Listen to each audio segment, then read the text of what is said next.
دا د الله سره د جنګ اعلان د رسول الله صلی الله علیه وسلم سره د جنگ اعلان. اوس سود ویل کېږي چې شته په دې حکم سره دا به ان شاء الله العزیز سوالات او جوابات وکړي که د مو پیژنه شیر شول قبل پیژنه. نو خبره مې دا کوله چې نن هر انسان ته دا پته لګي چې زه په سود کې یم او که غیر سود. نبی صلی الله علیه وسلم فرمایي چې هر مؤمن باندې دومره علم فرض دی چې هغه 40 غنټې زندګي په تېرولی شي. اوس موږ تاسو ته نن سبا هر سړی عالم، نن سبا هر سړی دومره علم کړی دی چې خپل ځان پته ورته لګي چې زه په غلط ځای کې یم. بعضې خلک ما عزتمندو نن سبا هر انسان ته پته لګي چې زه دغه کار کوم په دا کې سود شته که نه شته.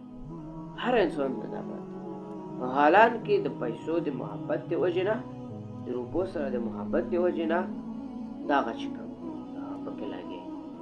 او زه به یو اهمه خبره ذکر کړم چونکې نن سبا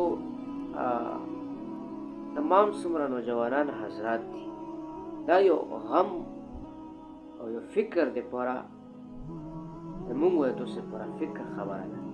هغه داسې چې نن سبا په موبایل کې کوم پلیټفارم راوتی دی ګیمونو والا هغه چې کوم مستقل ګیمونه کېږي په هغه کې پیسې اچولی شي او پیسې پرې دا ما عزتمندو عزیزانو دا ښکاره علماء کرامو هغوی باندې تفسیر کړی دی چې دا حرام دي او ممنوع دي بلکې سود ته نږدې خبره ده.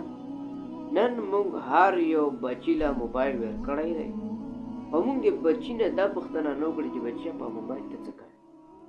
بچیه ته موبایل چې ته استعمالوي څه شی پکې کې حرامه کې حلاله کې. خو چې کله هم د چا د پلار نه پوښتنه وکړي زوی دې څه کوي هره ولاکه څه کوي خرچه ورونه به دومره تکړه خپله خرچه برابرولی شي. اوس دا پوښتنه د پلار نه کوي چې دا بچیه دا خرچه کوم ځای نه برابروي دا خرچه ټوله د کوم ځای نه راځي. اکثر ډېر خلک هغه په دا ګناه کې مبتلا دي. په دغه ګناه کې مبتلا کېدو مین وجه هغه د موږ تاسو غفلت چونکې موږ د علماء کرامو سره کېناستلی شو. موږ تاسو چې کوم د قرآن کریم ویلی نه شو موږ ته د قرآن کریم پته نشته دی نو د هغې د وجې نه د موږ دومره نوجوانان حضرات دي هغه ټول تابو شو. څوک وروڼه ډمټوپ ته ووتل، څوک چې کوم د ټیک ټاک ته ووتل، څوک چې کوم دی دغو پلیټفارم باندې چې کوم د کاروبار کار کوي چې حرامې پیسې اچي. ما عزتمندو عزیزانو